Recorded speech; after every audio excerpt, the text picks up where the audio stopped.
Welcome to ஷிவ்ஸ் blocks. இன்றைக்கி சண்டேன்றதுனால ஜாலியாக ஃபேமிலியோடு சேர்ந்து கிளம்பியாச்சு. இப்போ நம்ம எங்கே போகிறோம்னா ஒரு ஹிஸ்டாரிக்கல் பிளேஸ் தாங்க. இந்த அம்மனை பற்றி நிறைய வாட்டி கேள்விப்பட்டு இங்கே போனால் எல்லாமே சரியாகும், எல்லா பிரச்சனையும் தீரும்னு சொன்னதுனால ஃபேமிலியோடு எல்லாம் இங்கே கிளம்பி வந்தாச்சு.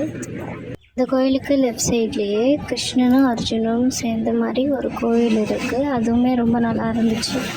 அங்கேருந்து கொஞ்சம் முன்னாடி வந்தால் அருள்மிகு கொண்டத்து காளியம்மன் ஈரோடு மாவட்டம் கோபிச்செட்டிப்பாளையத்திலிருந்து 3 கிலோமீட்டர் தொலைவில் பாரியூர் உள்ளது.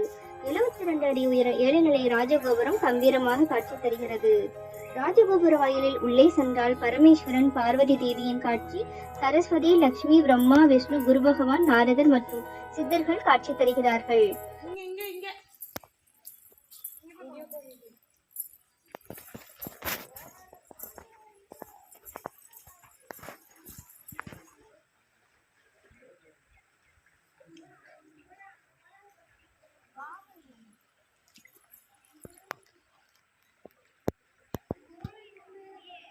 அவர்களை வணங்கி உள்ளே சென்றால் ஆலய வளாகத்தில் வரஸ்தி விநாயகர், சப்த கன்னியர், பொன்காளியம்மன், விநாயகர், குதிரை வாகனம், அதையொட்டி மகா முனியப்ப சுவாமி பிரம்மாண்டமாக காட்சி தருகிறார். இவரை தீய சக்திகள் அளிக்கும் கடவுளாக வணங்குகின்றனர். ஆலயத்தில் நடநாயகமாக கொண்டத்து காளியம்மன் சன்னதி. சிங்க வாகனத்தில் அம்மன் அமர்ந்த நிலையில் உள்ளார். காளியாக இருந்தாலும் அன்னையின் வடிவம் சாந்தரூபியாக காட்சி தருவது நம்மை மெய்சிலிர்க்க வைக்கிறது. இவளை சேரன் படை தளபதிக்கு வீரவாள் வழங்கி வரம் தந்தவள்.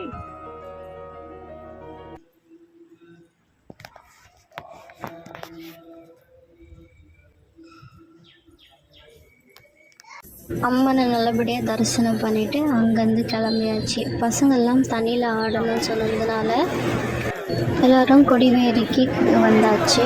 கொடிவேரி எப்போவுமே பிரிட்ஜ் மேலே தான் பார்த்து பழக்கம்.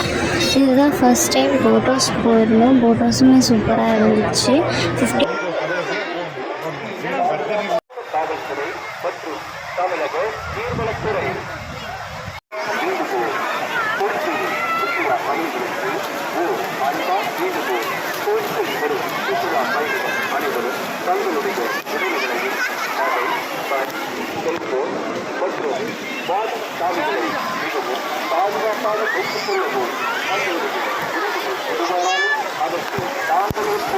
ஆடின ஆட்டத்துக்கு எல்லாருக்குமே பசி எடுத்துக்கிச்சு. அதனால் நேராக ஹோட்டல் விட்டாச்சு. ஹோட்டலில் போய் பிரியாணி, காடை ஃப்ரை, நாட்டுக்கோழி கிரேவி எல்லாமே ஆர்டர் பண்ணி சாப்பிட்டு நேராக வண்டியை வீட்டுக்கு விட்டாச்சு.